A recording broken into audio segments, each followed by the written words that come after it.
eu vou pegar aqui um corte do Jordan Peterson, eu vou traduzir do inglês, porque meio que o Jordan Peterson, veja só que interessante, o Jordan Peterson, ele entra nessa discussão sobre a direita americana, tá?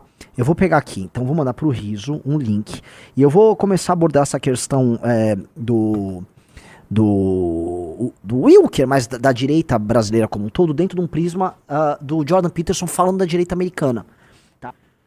You also set that conversation up, but it poked up and made itself manifest in that conversation.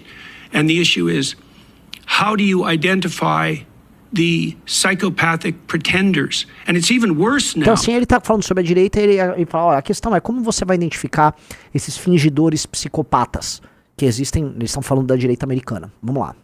And then make a barrier. Right. E fazer uma barreira. Now, the right was calling for the left to do that for decades. Right. And they didn't, and they couldn't. And the left is not good at drawing barriers, partly temperamentally. Então ele falou assim, ó, a direita acusa a esquerda há muito tempo de não impor barreiras para os seus respectivos psicopatas que existem dentro da esquerda, e é uma crítica válida. E sim, é uma crítica válida que a direita sempre fez à esquerda, que a esquerda, vamos dizer, o muro, né, a barreira tava muito fácil, o muro tava baixinho pra psicopata, malandro, vagabundo de toda sorte entrar no campo da esquerda. Né? Ele tá falando especificamente aí de psicopatas agora, tá? De sociopatas, de gente malandra, mas vamos lá. The right is somewhat better, but there's no shortage of monstrosity there. And so then the question is, how do you draw the line? And that's kind of what I was... Ele fala assim, a direita é melhor, mas não tá faltando monstruosidade dentro da direita. E a questão é como nós construímos uma linha, como nós estabelecemos aqui uma barreira de separação, sei lá, entre o que é aceitável e o que não é. Vamos lá. These right-wing, they're not right-wing, these psychopathic types manipulate the edge of the conservative movement for their own gain. Perfeito. Aí ele fala assim, ó, aí o que acontece? Esses psicopatas da direita, eles manipulam o campo, porque eles acabam, né, é como a ideia da janela de Overton, né, você começa a criar uma pressão abrindo um tipo de discussão no extremo, e aí você leva a discussão pro extremo. Veja só, nesse ponto eu discordo do Jordan Peterson em ter discussões edging, né? Ou seja, discussões, vamos dizer, no topo, no ponto final ali, que endereçam a discussão para um determinado caminho. Eu faço isso, porque eu acho necessário. Eu estou falando hoje de guerra contra o crime organizado, não é mais endurecer leis penais. Mas eu não sou um psicopata, ou ao menos, né, não sou... Né, ninguém fez um teste psicológico comigo que disse que brincadeira, claramente eu não sou um psicopata, mas o caso aí temos que separar. É importante, sim, figuras que abram discussões que estão interditadas ou proibidas. Vamos lá. Semitic guys. There's plenty of anti-Semitism on the left too, by the way. So it's not unique to the right. Well, particularly now. Ele deu exemplo do antissemitismo que existe na direita e na esquerda. Vamos lá. Yes, particularly now. Right. And so, you've let your curiosity guide you, your curiosity and your desire for knowledge, this quest, you've let that guide you as a podcaster. And by the way, I'm trying to work through exactly the same sort of thing. How do you know, given your radical increase in stature over the last 10 years, how do you know when your curiosity and even your skepticism about the fact that things aren't the way that people say they are, because that's certainly been demonstrated in the last 10 years, how should anyone decide what guardrails to put up? Like, what do you look for? Então ele tá falando basicamente assim, né? Você que é um cara curioso, usou sua curiosidade como podcaster, Joe Rogan, para crescer e abrir discussões ao longo dos últimos anos, como você, que tem uma influência e pode influenciar no debate público, como você estabelece a linha em que você eventualmente dando espaço pra um maluco, pra um picareta, mas maiormente ele tá falando de psicopatas aqui, tá? De extremistas, porque ele sempre vai pra esse lance do antissemitismo e tal. O Peterson, esse assunto é muito importante. Mas vamos lá. Do you have a conceptual system worked out for that? Like, because... Então, o lance nesse corte, tem outros, até o Rizzo pode ir procurando outros cortes que tem. O Peterson, ele está preocupado com essa ascensão de figuras psicopáticas, que tem um discurso, vamos dizer, amalucado. E não sei se ele coloca ali, porque a discussão foi parar nisso, dentro da alt-right, da direita americana, sobre também grifters, né? Que o grifter é o picareta, tá? Não sei se... Eu tenho até um artigo na Valete, tá? Nessa Valete do... não é do Uruá, da anterior, eu tenho um artigo sobre isso, que fala direita entre o louco e o ladrão. Mas em resumo, o Peterson tá percebendo que, olha, se você não criar uma barreira, você vai ser pautado pelo picareta e pelo psicopata. Pessoas que têm comportamentos ora patológicos ou imorais ou criminosos, e esses caras se aproveitam das ferramentas de convencimento algorítmicas das redes sociais e dos ganchos e gatilhos que você pode obter para obter esses proventos próprios e acabam pautando a discussão política no Brasil. A ponta da discussão política não só no Brasil, desculpa, ele citou os Estados Unidos, mas a ponta da discussão política em vários lugares serem sobre absurdos. E se a gente vai pegar, de fato, a discussão política, não só no Brasil, mas nos Estados Unidos, ela se dá em categorias, por vezes, retardadas. A discussão das vacinas que a direita teve no período do Covid foi uma discussão. Por mais que você fale, eu achei uma crítica válida aqui, sim, você vai achar crítica válida, você vai achar aqui, mas é quase um cherry picking, você vai escolhendo a crítica válida, que é válida e que cabe à discussão. O resto, o que massificava mesmo, era mentira pura e simples, era um festival de fake news, festival de alarmismo e de bizarrices de toda sorte. E as pessoas tinham lucros e views com isso, tá? Mesma coisa a discussão que a gente teve no Brasil sobre urna. A discussão sobre urna foi inteira eivada de mentira e foi uma construção mentirosa de modo a validar um golpe de Estado, tá? Mesma coisa a gente pode colocar, vamos lá, os exageros que o STF cria e que a esquerda cria falando de fake news em redes sociais ou agenda trans, ou seja, é uma galera maluca, usa desses instrumentos, vamos dizer, de polarização e politização dentro do game, e aí você vai criando monstruosidades e a gente fica discutindo essas maluquices. Então até que ponto a gente é pautado por isso? Veja, eu acho que o Jordan Peterson, ele foi se tornando um cara meio chato conforme o tempo foi passando. Mas a crítica dele ali, à direita como um todo, não está, vamos dizer, errada. A direita, ela é construída sobre um altar de mentira, cara. A direita é construída sobre um altar de mentira. A direita digital, ela é construída sobre um altar de mentira, sim.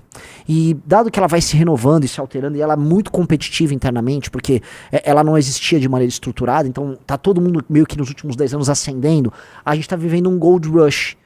Então, o que é um Gold Rush? Lembra da corrida do ouro que teve nos Estados Unidos? Então, os cowboys, a galera que ia pro oeste, a galera que ia pra aquelas cidades, aí um matava o outro, tinha toda aquela loucura. Todo o processo que é um início, né? É uma corrida do ouro, todo mundo tem que se estabelecer no mercado novo, o início dele é super conturbado. E essa confusão é o que a gente tá vivendo. E nessa confusão, quem costuma se dar muito bem nesse início? Pilantra e maluco e psicopata, porque são pessoas que não têm limites, que não têm um limite ético, e naturalmente eles vão se destruir, eles vão se destruindo, as coisas vão indo, e aí você vai precisar estabelecer regras de convivência entre os agentes que se mantêm ali, para que você tenha algum grau de civilidade e aquilo se mantenha e não vire uma loucura total e completa.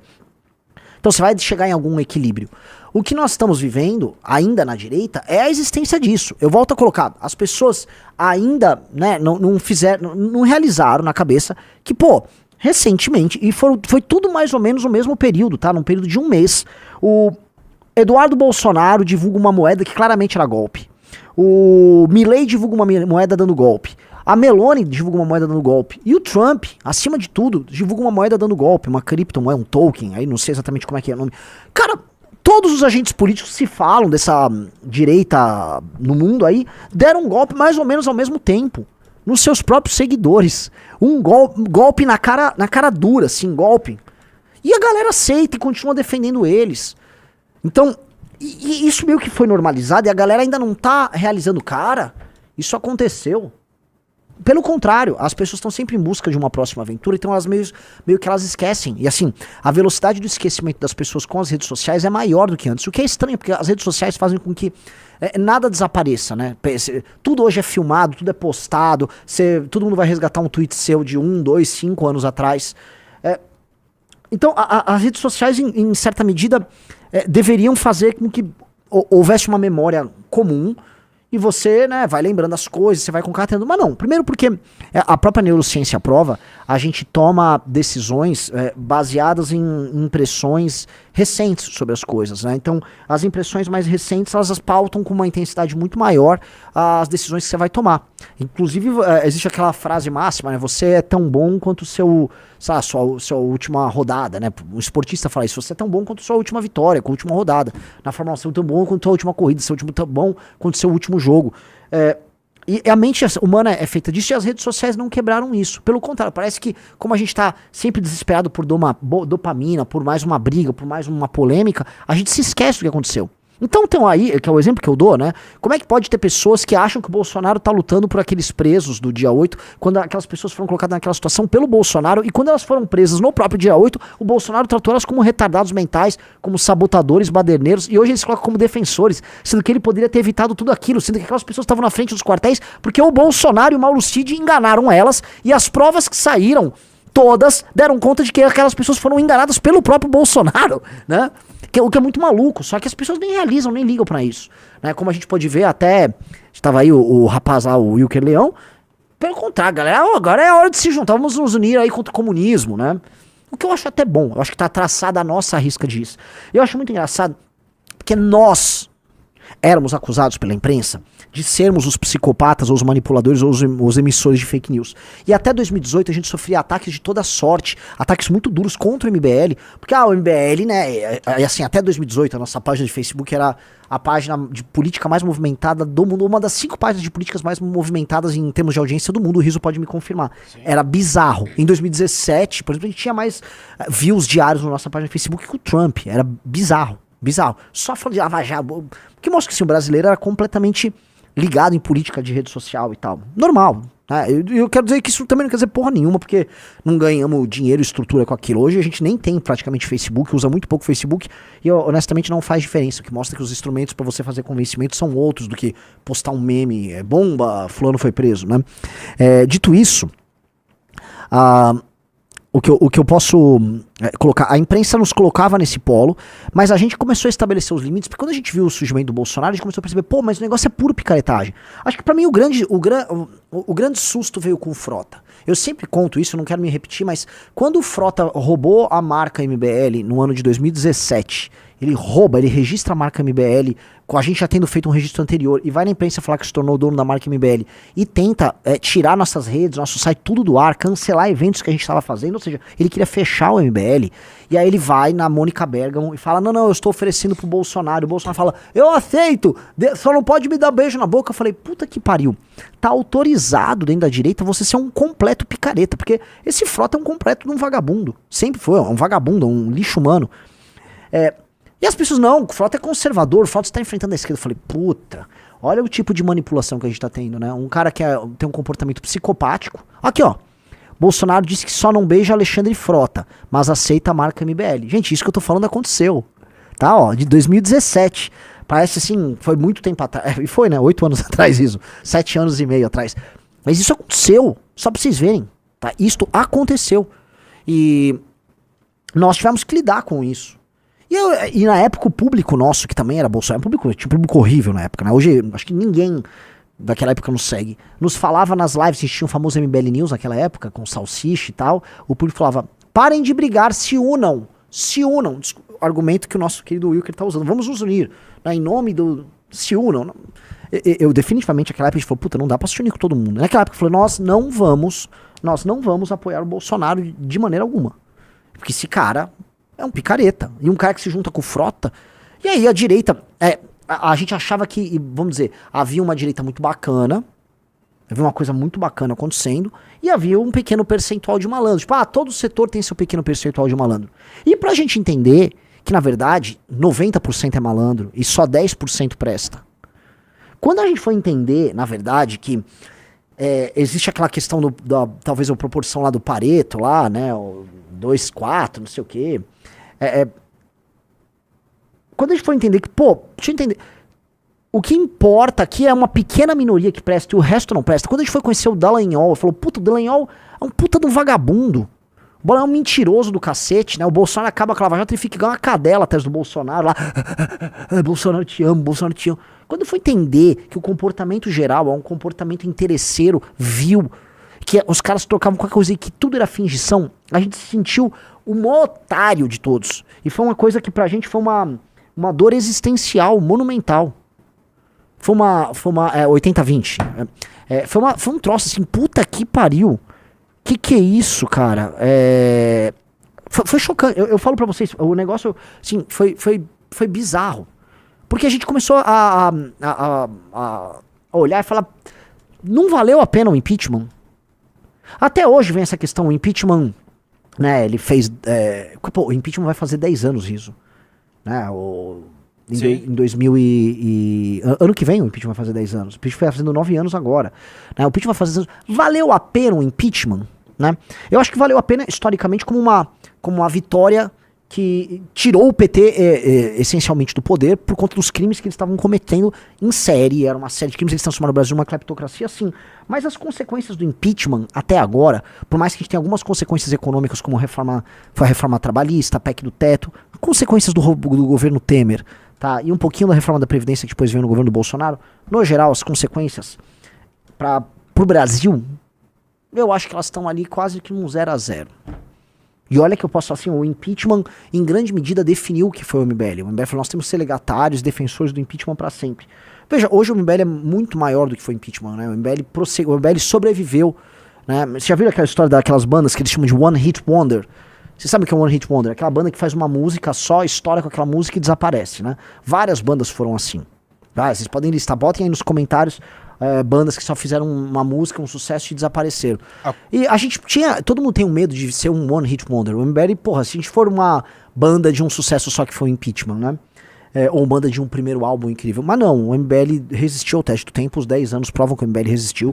O MBL é a instituição jovem de política no Brasil, talvez mais importante com certeza mais importante dos últimos 50 anos da política brasileira, só pra entender, tá? Nós nos últimos 50 anos somos mais importantes do que a Uni, né? Eu sei que a galera da Uni vai se rasgar, mas fomos.